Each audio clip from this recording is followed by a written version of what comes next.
Hi, I'm Rob Kalwarowsky, and you're listening to Awaken Nation with Brad Zalos. A huge shift is taking place on planet Earth. People seem to be waking up. Tired of the way things used to be, they are creating something brand new and changing the world we live in. My name is Brad Zalos, and I get to sit down with the next generation of idea makers, the disruptors, and the game changers. Everyday people, just like you and me, from all over, who are doing amazing things to Awakened Nation. Ladies and gentlemen, welcome to Awaken Nation, my friends. Today we have an extraordinary guest, and I have to give a shout out, Rob, to Damon Lemby for introducing us. Am I right? And Damon's the CEO of Learn It, but he's an incredible guy. And yeah, he made the connection. So yeah, shout out to Damon. He's awesome. Yeah, he is. Every time he comes into Vegas, he's like, "Hey, let's get together." Even if it's for 20 minutes to an hour, we hang out a little bit. He has a little extra time. But ladies and gentlemen, if you are in the path of healing yourself, mental health issues, things that are near and dear to my heart because my mother suffered from bipolar disorder, I really like to hear other people's points of view. And Rob Kalwarowsky is here today to talk about how he kind of stepped into this mastery of self-leadership. And I'm excited to have you on the show today, Rob. Thanks for having me, Brad. It's something that the mental health space forced me to learn how to transform. And that's the journey I take my clients on these days. Of Mhm. course, I'm not a mental health specialist. And if you do have severe mental health issues, like, of course, I actually refer a ton of my clients to go to Mhm. therapy and some, and seek professional resources. But for a lot of us, when you're not suffering from something that's, diagnosable, like maybe you're burnt out, maybe you don't feel Mhm. fulfilled in your life, maybe you feel like even Scotty Scheffler a few weeks ago talked about how being number one in golf felt empty and pointless to him. These are some moments that I can absolutely help you with, and that we can find that path of transformation so then you can live a life that's free and fulfilled. Yeah, Yeah. I love it. I'm going to read some of your bio here, but you're kind of a smart guy. uh, Rob, who you're listening to today, Rob Kalwarowsky was an MIT grad and an NCAA athlete who looked like he had it all. But behind the scenes, he was battling depression and suicidal thoughts driven by toxic leadership and collapsing self-worth. His book, Capitalizing on Chaos, is the result of rebuilding from rock bottom, offering a raw, powerful framework for self leadership, confidence, and resilience in the face of uncertainty. Rob brings both vulnerability and credibility to conversations about mental health, performance, and what it really takes to lead yourself first. An official welcome to Awakened Nation, Rob. Thank you. Thank you so much. So I want to get started. What paint the picture for us when you're back in college and you're playing sports, and what was going on that made you kind of go, something's not right here. Nothing during college. I felt great. I felt like I was on a path to the quote unquote success that I was taught, right? And Mhm. my parents were very much like probably a lot of parents out there and folks are listening. They were like, hey, work hard in school, you know, do well in sports, get into the best college you can get into, graduate that college, get a job, have a stable career, and then, you're going to get married, have 1.5 kids, a golden retriever, and bang, you're happy, right? Right. Um, and it was like, obviously, I went into MIT, wanted like a great college. I graduated with an engineering degree. I got that job. I was in mining. I was making around $100,000 a year as basically a first job out of college. Like, obviously, they pay higher because it's remote and stuff. Right. But but I had the external validation things of success. Mhm.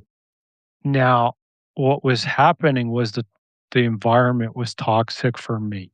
The manager was passive aggressive. He was a micromanager. There was a lot of things that were going on there. And from someone who was raised where internally for me, everything was about performing at my best so then I can achieve success. And when I'm winning, I'm a full and important person. Right. That environment was not allowing me for that. And Right. so I was saving the company tens of millions of dollars. And really, my manager should have been pumped about this, but it made him look bad because he had, you know, he didn't have those things in place before. He felt like, I guess he felt like it was, I mean, it shouldn't have made him feel bad, but he felt like it was making him look bad to his manager. And so he was trying to bury everything and tell me I was wrong and basically shut everything down. And there was a bunch of other things that I do talk about some of it in the book, but ultimately it led me to feeling like I was failing at work and I was Mm. failing as a person. And that is the slippery slope of like, then who am I? What's the point of life? And then it went down into depression, and ultimately in 2013, it led to a suicide attempt. And the part that I don't really wanna get into too much about that, Brad, but the part is and what I use talk about a lot now, right, is these beliefs and the parts of us that keep us small and keep us trapped in Mhm. these lives that are not ours, they are incredibly powerful. And the reason Right. I say that is I attempted suicide, and the next morning I got up and I went to work Yeah. because all that part knew was you got to work, you got to perform, you got to win. And I couldn't change. Right. And it took me years to finally figure out the recipe for change. And then from that, it took me from basically still I was depressed and not doing great to now I live in Costa Rica. Obviously, I'm a coach now. I did a TED Talk that's been seen by over 300,000 people. And my book, Capitalizing on Chaos, came out on August 18th.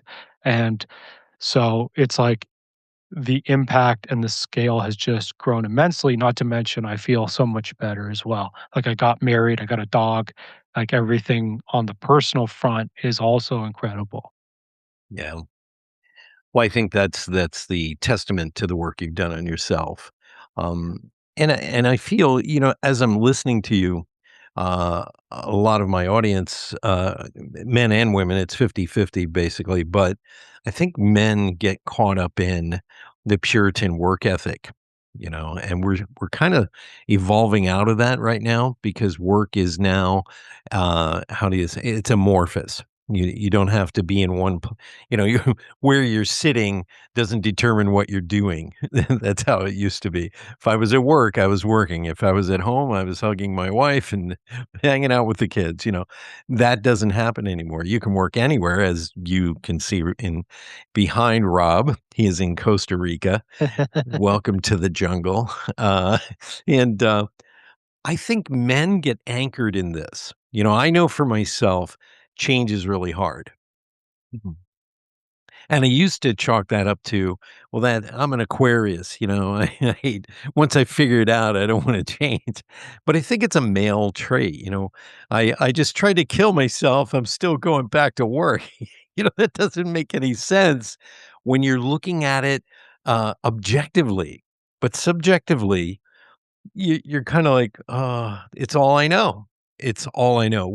we're almost programmed Pavlovian animals on some level. Would you say that's true? It's actually the most common thing that suicide attempt survivors do, Wow. is they whatever they do, they just continue living their lives. Mm, There's no moment of transformation. You hit rock bottom and you know you're supposed to like quit your job and move to the beach. It doesn't happen. right. Um, and the reason is really it's these parts that control us. Effectively, I call them like robots, Mhm. and it's like they have one way of doing things and they just walk. And Right. it's like you're a hammer and all it does is hammer. And actually they're very helpful until they get very polarized, right? And so, like, people go like, "Well, Rob, having that high achiever part of you actually helped you a lot, right? It got me, you know, in MIT. I did well at MIT. I was a good water polo player. Like, it helped me a lot of times until it doesn't." Right. And then Yeah. it was basically the kind of that strict self-internal abuse that it was making me work hard in all these other areas. Well, once it wasn't succeeding, it was still doing that abuse, and then it just gets worse and worse and worse until the depression happens, Right. right? And so the part of the transformation process is learning to lead those parts so then they never get too polarized.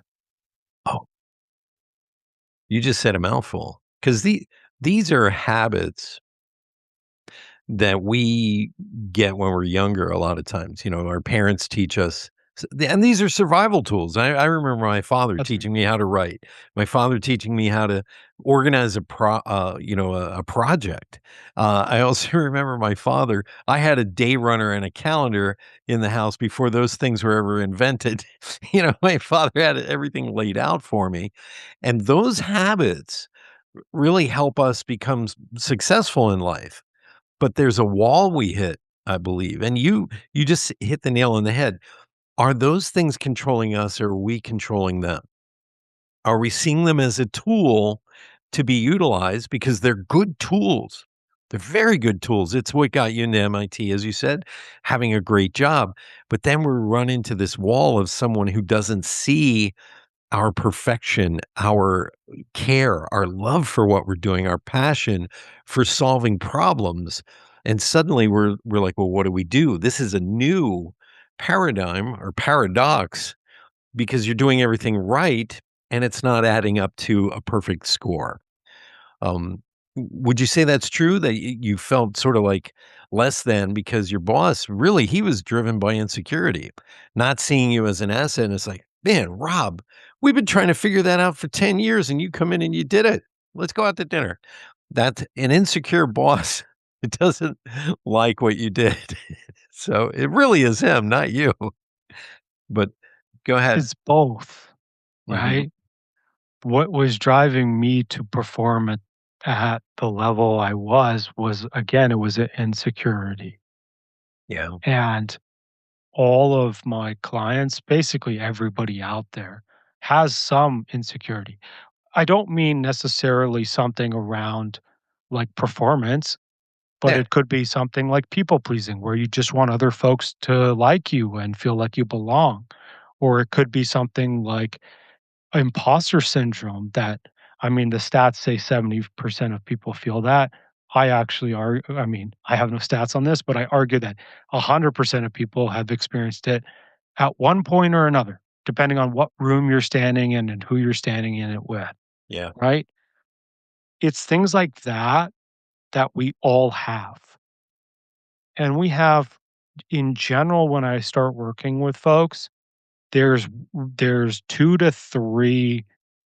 They're called parts from the internal family systems framework, but there's like 2 or 3 that are most dominant, and they can be things like hyperachievement, they can be people pleasers, they can be hyperlogical, they can be avoiders, they can show up Right. in different ways, but ultimately they're driving a set of behaviors, and unless you start to awaken, that's when you can start connecting with those parts, Mhm. and then that's when you become the leader of you. That's powerful. There's an old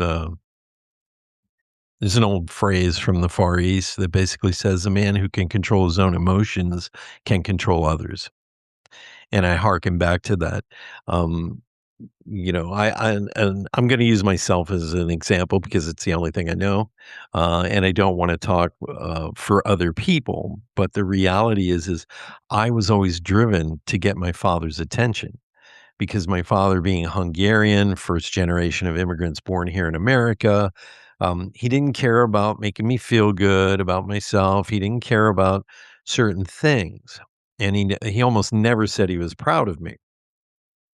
So I was like, "Hey, Dad, look what I'm doing. Hey, look at." So I became a high achiever, and I still, I can feel imposter syndrome as well. But the reality is that has driven my entire life.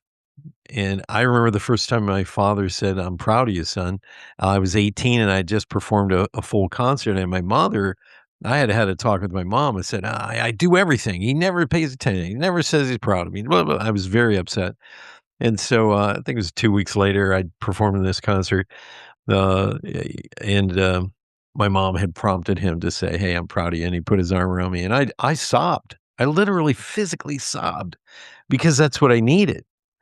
It was a very cathartic moment, for me anyways. Sorry to sidetrack, but I think a lot of men do this. We're driven by certain things, when we're kids. Was there something that was driving you? Was it I know it's that perfection, doing a good job, but was there anything else that was driving you? Very similar to you, it was around my father, and this is so for men and women out there, typically this falls under the gender.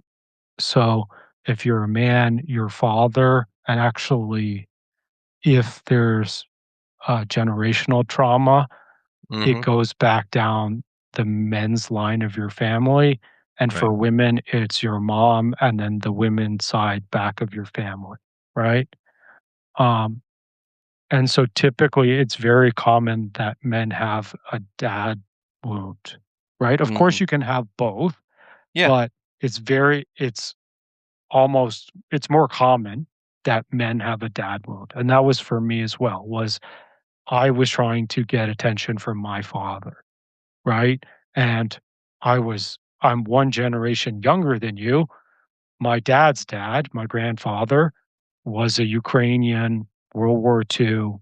He treated my dad like it sounds like your dad treated you, Yeah. and that was sort of passed down to me in a slightly different way.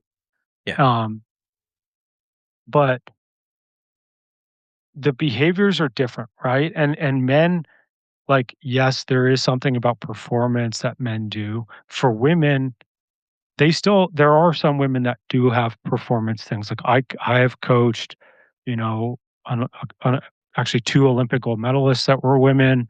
I'm coaching a, woman, she just was in Miss Universe Canada literally yesterday was the Mhm. finals or Saturday, sorry. Um, but they have that drive because of how they were raised, right? Right. And it's and then also you have different drives, which are more like sometimes they're people pleasers because 'cause they've Yeah. learned that being liked is very good for them. Like, for everyone, it manifests slightly differently, but it's like, how are you raised and what's your dynamics in your family? And as you mentioned already, Brad, it's like these beliefs or these parts basically form from when you're born to, roughly 13, 14. Right. Of course, if you have traumatic events that are significant after that, they can form. But typically, when you connect with these parts, they're very young, and that's why they have a very limited perspective of the world. Right. Do you believe in this ideology, I guess, and that is the moment when we were first traumatized is where we are stuck emotionally. Would you say that's true at all? So, from an internal family systems perspective, that's when a part is stuck. They're called exiles.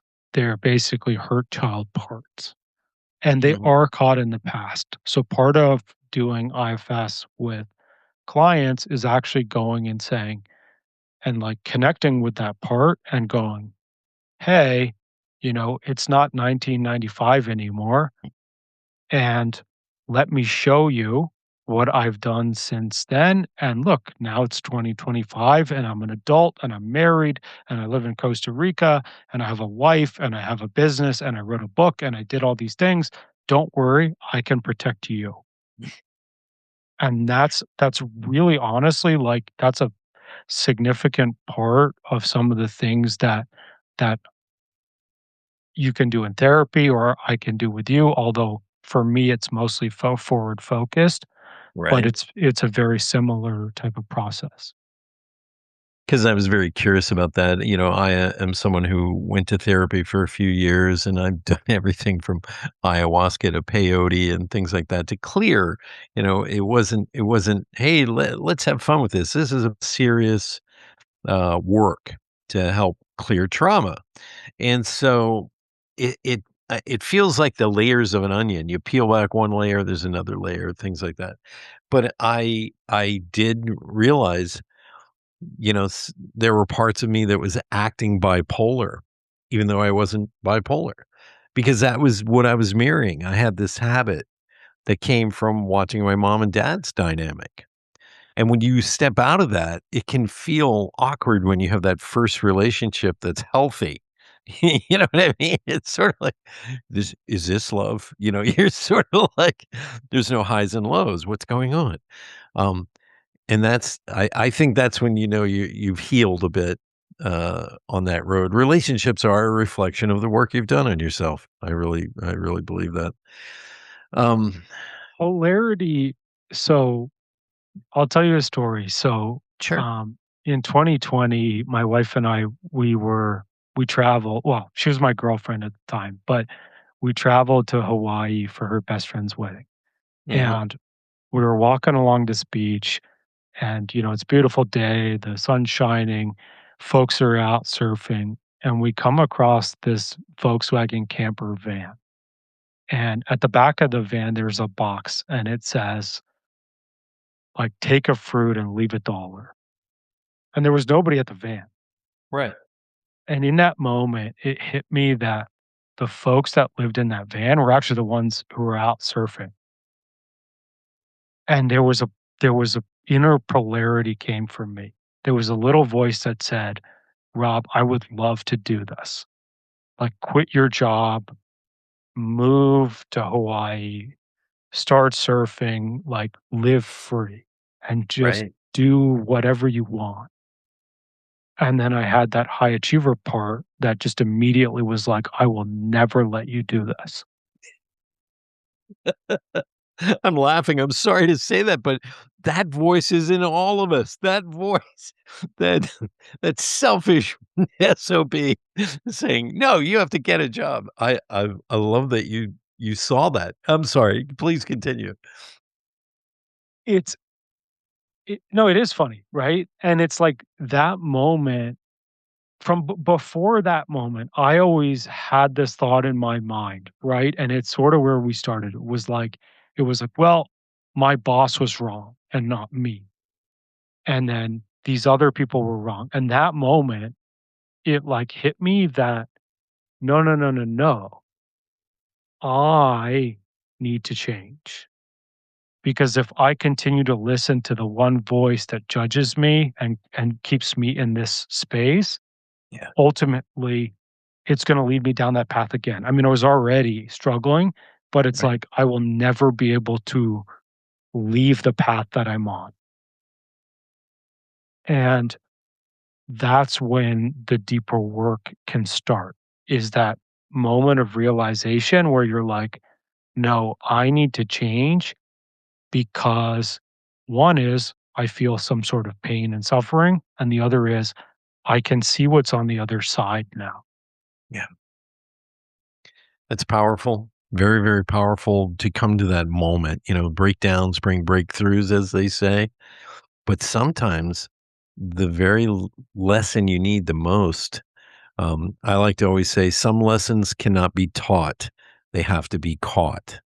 And you saw it in that moment with the exchange of fruit and a dollar, and these people were out surfing, having a great, great time, didn't know you even existed. They were just living their best life. Um, and I have someone in my life right now where, and I see this all over. I have a very good friend of mine, super frustrated right now. Some of the people in my life around me, they've gotten into the rat race treadmill. They don't have a hobby. They don't have something that brings them joy. They don't have anything creative. It's just work, work, work. We have a goal. We have a goal. We got to hit that goal. And it's like, hey, you need to maybe step back for a minute because your health is being affected. You're so focused on the goal and disappointed when you don't achieve every single step along the way, even though you're a week or two off from your calculations. I mean, that's not being a human being. That's being a mechanical zombie robot, as you call it. It's in this what's the word I'm looking for? This rote, this habit that you can't break out of. What do you do if you have a client like that that just doesn't know how to take a moment and look at the sunset and take a deep breath of fresh air? What do you say to someone like that? People don't come to me when they're in that space because they're not ready. And it's no one's fault, right? Yeah. It's it's like the hero's journey, right? In order for you to seek the wisdom,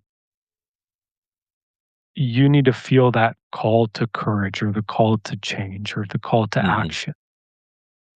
Mhm. And often either people don't feel it or it's when something significant happens. Mhm. Like I was um a few years ago I was coaching like a group program for a corporate company, and there was a guy in there who, like, literally after the first, like, group coaching call where we met each other and everything, he he was like, "Well, I thought this was an executive call, and I thought everybody around, like, in this program were gonna be executives, and I could network, and I could do my thing, and blah, blah, blah, and these people are below me." Yeah. And that it he couldn't change in that moment. But what happened actually about 2 months later was he was leading this large digital transformation project, and as part of that project, someone on his team somewhat insulted somebody on another team. I don't Mm. exactly know the entire story of it, but the person on the other team ran it up their chain of command all the way to the CTO, and it came across, and then it came down on him. Wow. And it was like, "You gotta fix this or you're out. You're fired." And coincidentally, this conversation happened 15 minutes before we were scheduled for our one-on-one. Wow. And so he had that conversation, then he came on with me, and I was like, "Hey," I could see, like, he was red in the face, he was upset, and I was like, "How are you doing?" And it was just like this dam burst. And then that was when we could work. Yeah. And then we literally did like 2 sessions or 3 sessions after that, and people were like, "He is a new man. It is crazy." Wow. That sometimes is what it takes. Breakdowns bring breakthroughs, but it sounded like he had to have the higher ups crack his shell for him. Otherwise, it wasn't gonna go there. That's Absolutely. powerful. It's powerful that you got to work with him. Yeah, and now did he see kind of what he was like, how he was interacting with other people, and how that was causing certain dynamics? He saw it after we were able to dig in, Yeah, right? But before that, he was in the same mode as some of your friends, right? yeah, I'm working hard. I'm achieving. Like he was successful. He was an executive at a large, Fortune 500 tech company. Like he was running a digital transformation. Like he's a successful guy. He's done very well, and everything was working. And it was like he was trying to work his way up even higher. So then eventually, probably he could be C-suite, right? And so he was not willing to change until change was forced upon him. And that can happen. And for me even, right, I wouldn't have changed. Like, let's say I woulda got a job and the manager would have been like, "Wow, Rob, you're doing so great." Like, I would have kept hammering until eventually either it would have burnt out or something would have changed, or for some folks, it's like they have a heart attack or they get a health scare or they right, right? But it's like eventually that something happens. right. And that's when they come and see me or they go to therapy or they go to the doctor or whatever that is. But if they never hit that moment, then they just, basically they go through their entire lives as this thing and then they die Yeah. eventually. Yeah. I feel sad for people who don't, try at least to do this work, and I think kids force you to do this work because, your wife or the husband is eventually gonna go, "You were a little rough on Bobby there." You know? I wanna get back to, how you really discovered this idea of self-leadership. Explain to us what it is basically and how you kind of started to discover, when I work on myself, things change. Yeah. I mean, it started with me because it had to. Um, like I mean, we talked about it, right? I was really suffering with mental illness and I went to therapy and we were using a combination of EMDR and internal family systems therapy. Mhm. And IFS therapy is sort of what we've been talking about this whole time, but it's kind of like inside out. And so it's if you've seen that movie, there's like a control panel, and there's these little characters that drive this, teenage girl at various moments in time. Right. And their feelings. But other folks, if you haven't seen that movie, it's like the devil and angel on your shoulder, or like that story I told you about Hawaii, right? Is there's different voices, right? We're told for a while that we're a mono mind, but we're not. We have different things. Right. And once you start turning inwards and listening to those voices, that's when you start realizing that one is they're children and they're stuck in the past. And then the other thing is that they're afraid of a bunch of things that they don't need to be afraid of.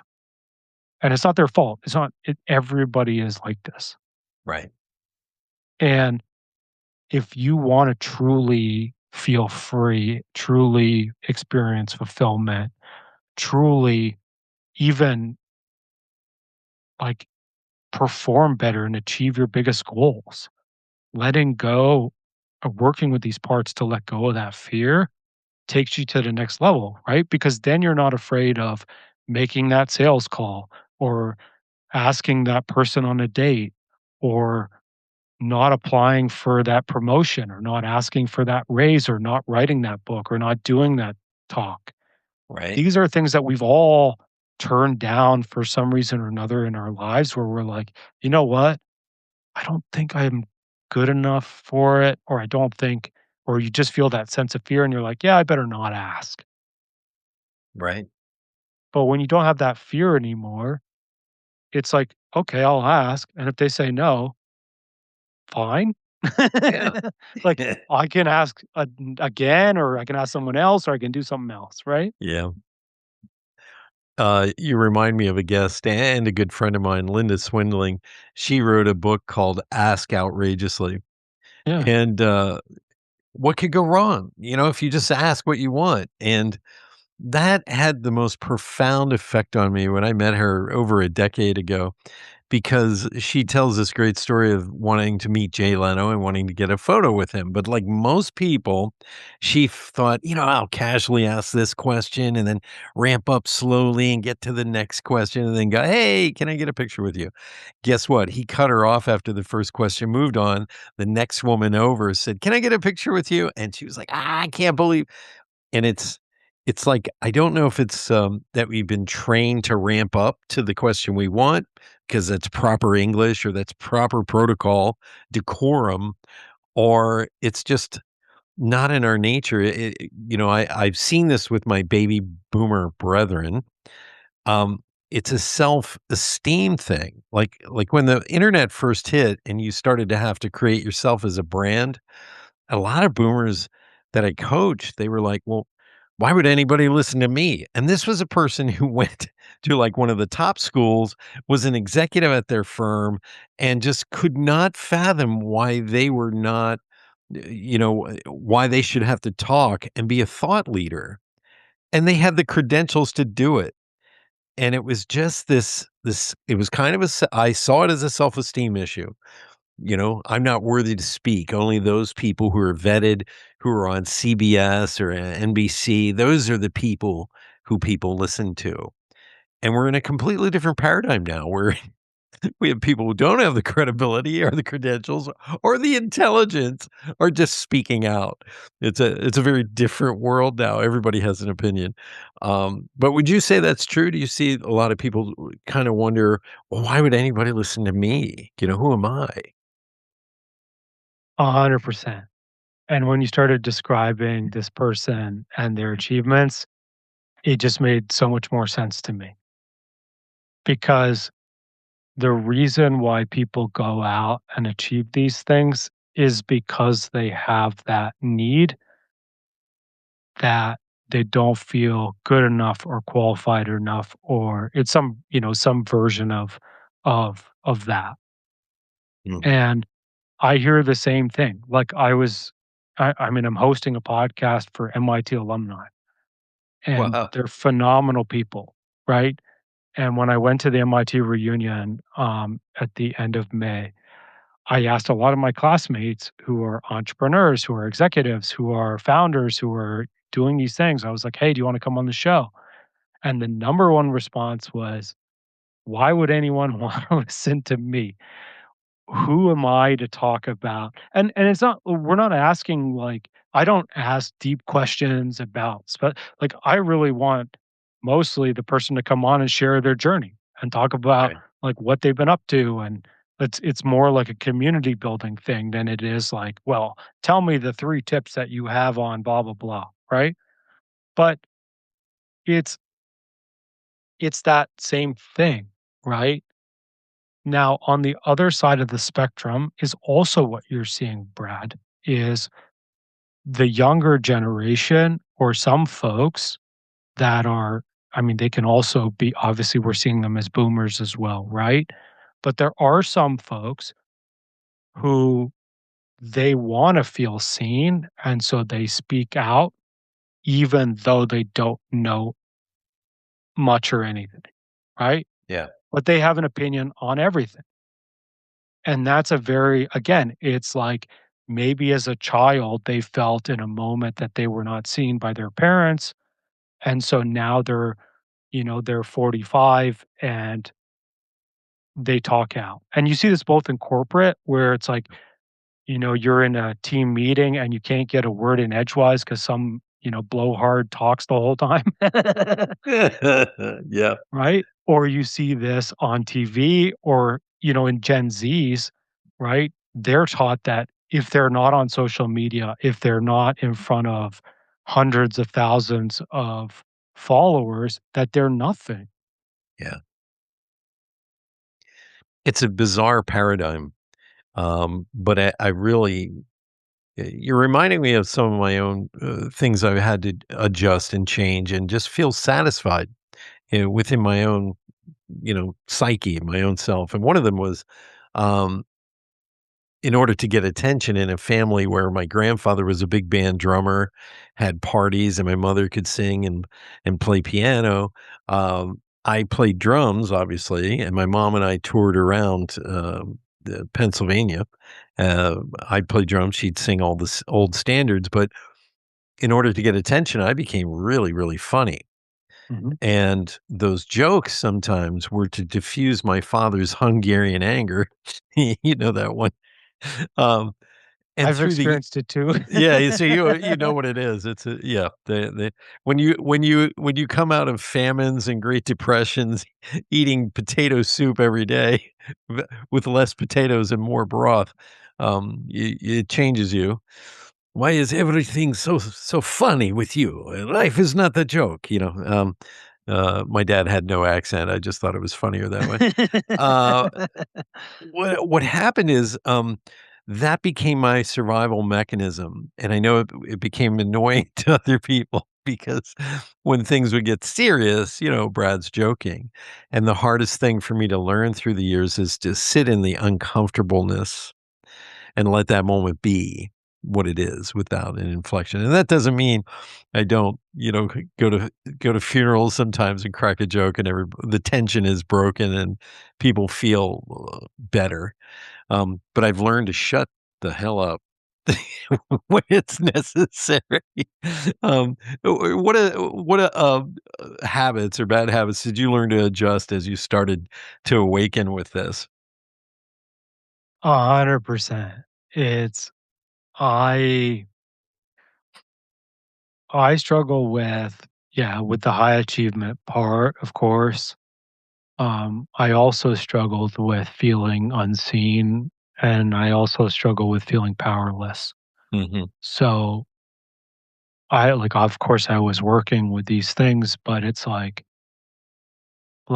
when I watch, or I suppose when I used to watch sports on TV, right? And, someone makes a bad play or the ref calls something against my team, I would get really upset. And, a lot of people do, but it's like effectively, and then my wife goes, "Rob, they can't even hear you, like, blah, blah, blah." And you're like, "Well, that's why." It's because I'm powerless in this moment. And so, there's a part of me that gets very, very angry and aggressive about that, Yeah. right? The other one is the similar, actually similar to you, Brad, is like when I feel unseen. Often, I will make a joke as well, or I will, I don't know, speak up or do something, and I however, as a coach, and when I'm in my self energy, I'm actually most known for silence and holding silence. Is Mhm. I will ask a question to a client, and I'll sit there. I actually enjoy it. Yeah. But I'll sit there in the silence because there's a moment where they need to realize something, and it takes time, and it's holding that pause that allows that to happen. And so for me, I use it a lot in my work as well as, like, if you're doing workshops and stuff, it's Right. also a very effective tool, but I use it a lot, and I mean, it's yeah, it's just a lot of fun. At this point, it's fun. It it took me a long time to just allow the moment to be silent, you know? And it wasn't that I wasn't uncomfortable with silence. It was that my mind was racing. I used to have this obsessive thinking, it's called. if I didn't say the right thing in the moment with somebody who told me off and where we had trouble, I would spend 4 days unable to sleep thinking about this. And it took meditation for me to stop with my mind controlling me. That was the tool I used to calm the mind. Mhm. But now one of the tools I use is I match people's energy. If they're a quiet storm or they're intense, I stand next to them with, holding space for them, but matching their silence, matching their whatever. And I find that really helps with people opening up because I guess I was deathly shy as a kid, but now I'm an extrovert. And I think on some level, becoming an extrovert was my survival tool. Because if you had me at home, I don't talk that much. I watch some TV. I like hanging out with my girl. We talk a lot. She's from a completely different culture. She's from Vietnam, so we enjoy. We're foodies, so we like to show off a little bit, our cooking skills, and we watch the same movies and things like that. So at home, I'm kind of the opposite of what you see here, even.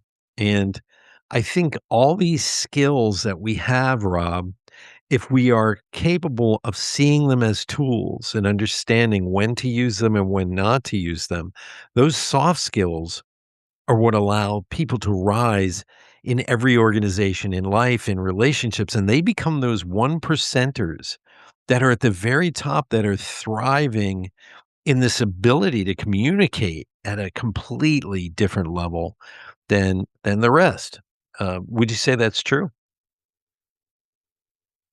Daniel Goleman, in his book Emotional Intelligence, talks about how emotional intelligence is what sets people apart. And especially at these upper levels, he says that table stakes are the IQ and how to execute your role. Right. And that 95% of what makes someone a high performer is their emotional intelligence. Mm, For me, I agree with this, but from a concept of internal family systems, the way I think about it is self-leadership is basically I'm the coach, and I got a group of parts who are on the bench. And when I need to come on a podcast, I put a part of them part in. When I need to write a book, I put a part in. When I need to, achieve, I put my high achiever in. But then when it's the end of the day and I'm trying to have dinner with my wife or I'm trying to watch some TV, I take him out and I put him on a bench, right. right? And that's exactly what we're talking about, right? Is they are useful and they're very good at what they do. And it's just using them in the right way and using them in a way that's not driven by fear. It's driven by self energy, which is the groundedness, the tranquility, and the energy that we have back, like you and I have in this moment, where it's not like I'm trying to prove how smart I am or Right. I'm trying to prove that I'm good or whatever. It's just like, hey, we're two guys who are chopping shop and it's fun. It is. We're not competing. That's the thing. We're here. Two dudes just hanging out. You just happen to be in Costa Rica. I'm a little jealous there. I love that background. I want to play an excerpt from your TED Talk so people get an understanding of the work you do. So here we go. This is Rob's TED Talk. Roll the tape.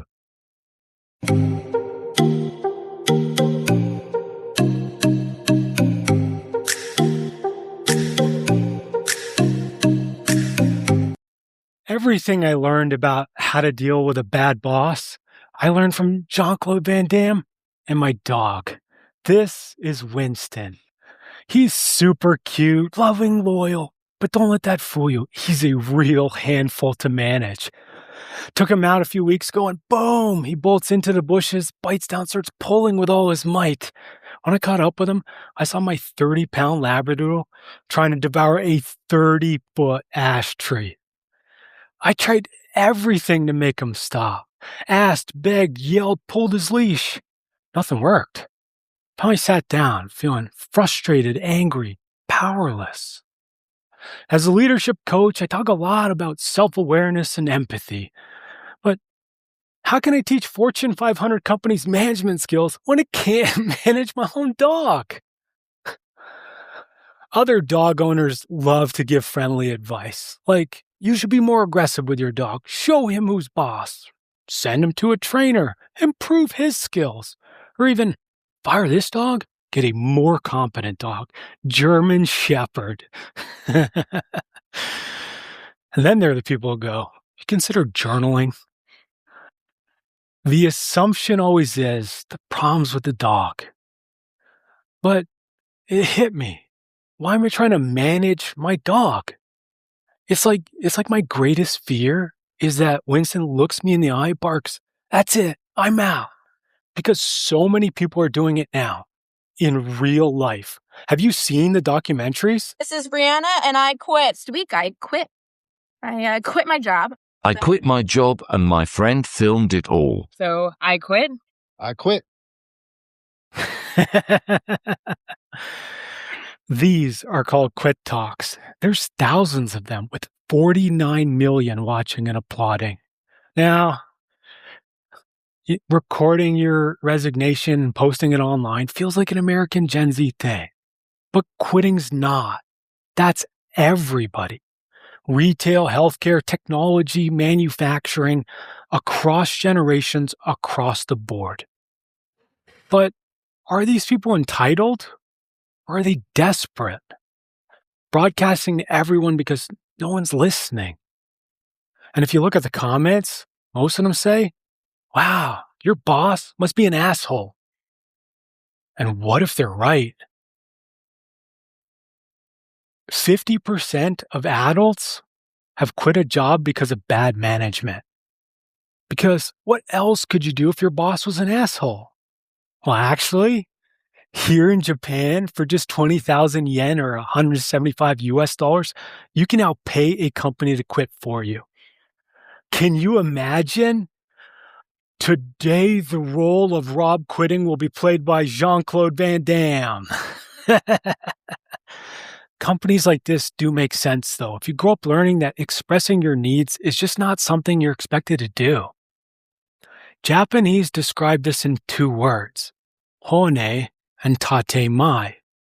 Hone means your true self, your true voice, what you really want and feel.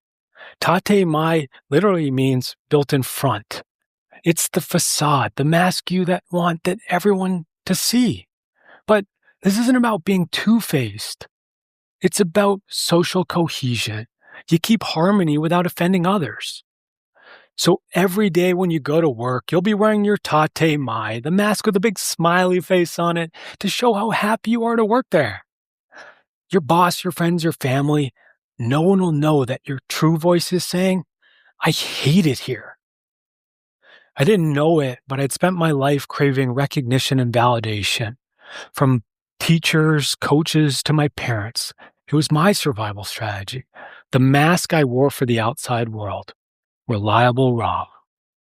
I had no idea who I was under that mask, and I wore it for so long, I convinced myself this is me. Day by day, my manager ground me down. First, he made me question my choices at work, then my purpose, then whether my life itself had any meaning. Depressing, right? I didn't even know I was depressed. I just felt like nothing was right. So I did the only thing I knew. I worked out. I swam, lifted, biked, ran, got shredded. My first mask crumbled, so I grabbed another one. Didn't work. And in 2013, 6 months after this picture was taken, I tried to take my life. Wasn't a plan. Wasn't something I even wanted to do. Just sort of happened. Now, there are two versions of what happens next. In my movie Global Destructive Factor, I, played by Jean-Claude Van Damme, have been knocked down by my boss, Sylvester Stallone, defeated. But then, flashback. Remember your training. Fall down 7 times, rise up 8. And with that, Van Damme jumps up, knocks Stallone out, One Punch Man style. In reality, my experience was a little different. No flashback, no voice, no victory. Just woke up the next morning, found myself still alive, got dressed, and went to work like nothing happened. Apparently, this is what a lot of suicide attempt survivors do. I didn't tell anyone at work, my family, not even my psychiatrist. The mask was back on, and I remained hidden, even from myself. My life was killing me and I couldn't change. Didn't know how to. Where would I even start? So I kept working for years, until one day, after interviewing dozens of experts for my podcast on how to make workplaces more effective, it all clicked. I thought the solution was in best practices, procedures, technology, all important ingredients, but they're not the core. The core is culture. And what makes or breaks culture is leadership. My dad once said to me, no job is worth your life. And life is good. Which brings me back to my good boy Winston. When Winston was chewing the tree, I felt frustrated and powerless, so I chose to double down on trying to get him to comply, like an asshole boss. But now, I can just laugh at the absurdity of my dog trying to take down a tree, because I realized something. It took me decades to figure it out. I could have just asked Winston. He has no mask. No destructive behaviors, just himself, and that's okay. Because what we've created isn't a power dynamic. It's a relationship. So the answer to the question, how do I deal with an asshole boss? Remove the asshole. That is, unlearn the assholery and replace it with awareness and relationships. And who knows, you might literally be saving lives. Thank you.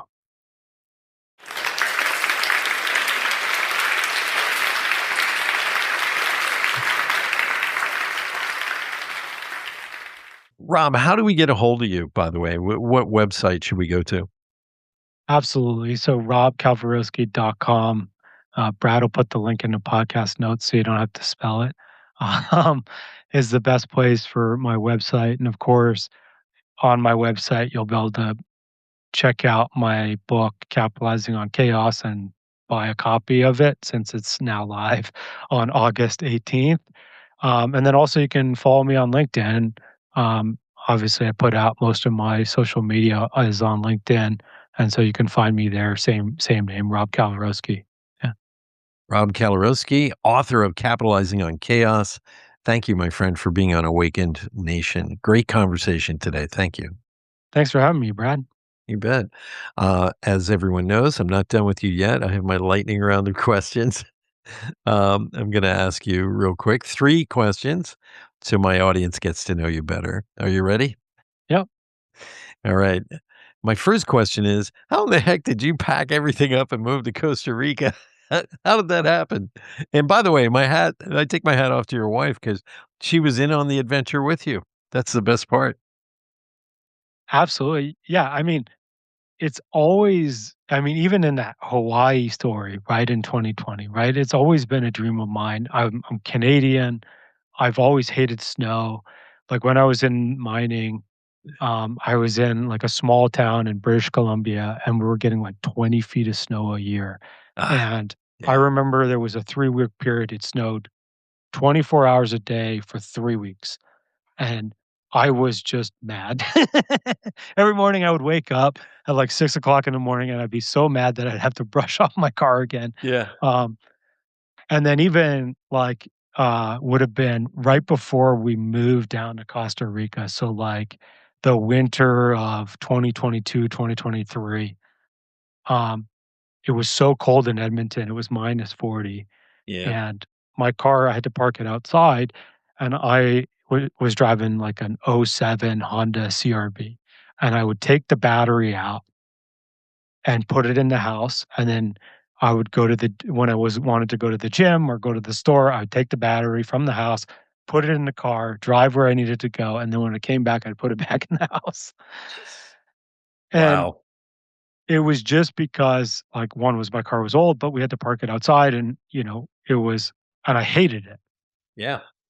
And that was also when, work was remote, at least for me. I was coaching folks, but literally none of my clients were in Canada, no matter even in Edmonton. And so I was sort of free to go. And then my wife was really burnt out because she had been working at a senior's home.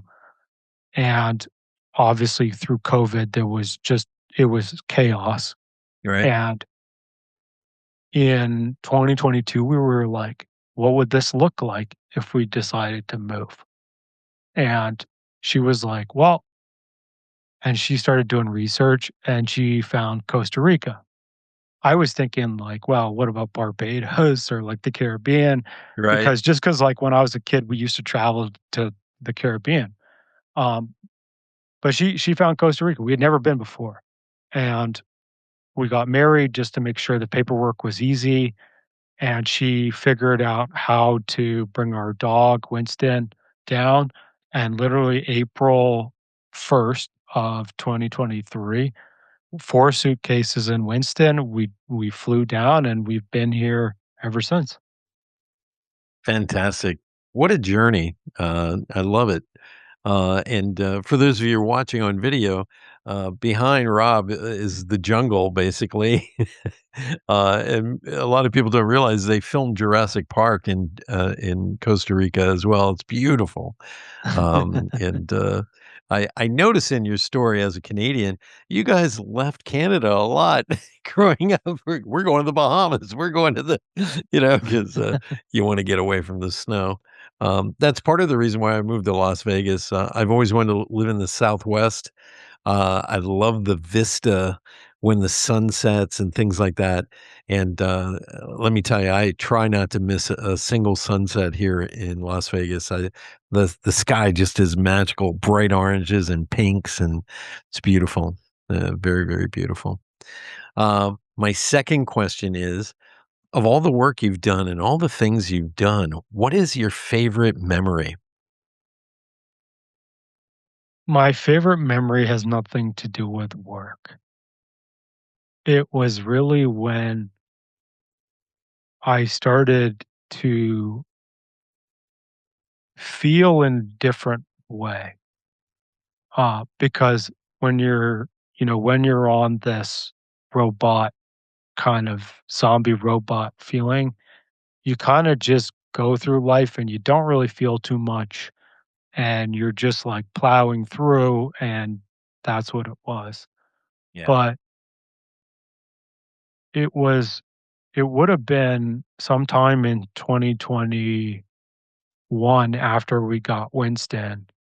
And I remember waking up one morning and he was a puppy and he was snuggled under one of my arms and my wife was on the other side in my arms.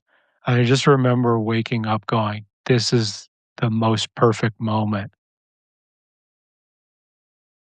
Wow. That's beautiful. It is. And I love dogs too. So yeah, I'm a dog lover at heart as well. Winston, well, you'll have to send me pictures of you guys together. Oh, absolutely. That's a very loving scene. I can see that. My final question is, hmm, this is a tough one. What do you hope for the world right now? I hope that,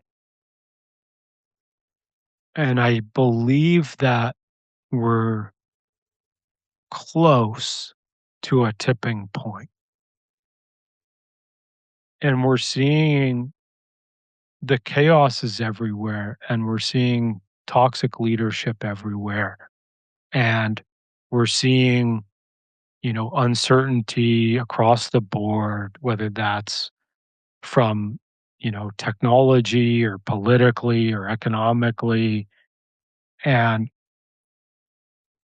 I hope that more people will be called to this journey because they are experiencing this pain, and also they're seeing these things that they can no longer deal with. And that's my hope, is more people will be called to search for what is their answer for them. What does their life look like? Could it feel more fulfilled? Could they Right. feel happier? Does it have to be this, I'm a drone in a machine that clearly doesn't care about me, given what we're seeing? Yeah, I agree. I think it's an age of transformation. I think it's an age of awakening. People are, we're still arguing politically, but the reality is we've had hundreds of years of this probably, and we just never noticed. Now we're noticing. Yeah. And it's because we're ready. You don't notice something until you're ready. Am I right? Yep. Ladies and gentlemen, Rob Kalwarowsky, thank you for being on Awakened Nation, my friend. Thank you so much. Thanks for having me, Brad. It was an absolutely fun discussion, and yeah, you're an amazing guy. Ah, jeez. Thank you. Big shout out to my buddy Damon Lemby. As always, Damon, thank you. He sends me the most amazing guests, and I'm honored, my friend, to have had a chance to interview you. Thank you, Rob. Thank you so much. You bet. Hey, everybody, don't forget to tune in next week. We're going to have an extraordinary guest, another extraordinary guest here on Awakened Nation. Until then, could you like, subscribe, comment, and please leave a review over on Apple Podcasts? It's how we survive, it's how we build this show. And I appreciate every single person in my audience who listens to these interviews. So thank you so much. Until then, bye-bye for now. Thank you so much for being a big part of the Awakened Nation movement. This is how you can help me and our extraordinary guests. If you guys enjoyed this episode, please like and subscribe and share this episode out on Facebook, Twitter, and Instagram. And let's grow this movement by word of mouth. Our success is because of you. Thank you, and see you next week.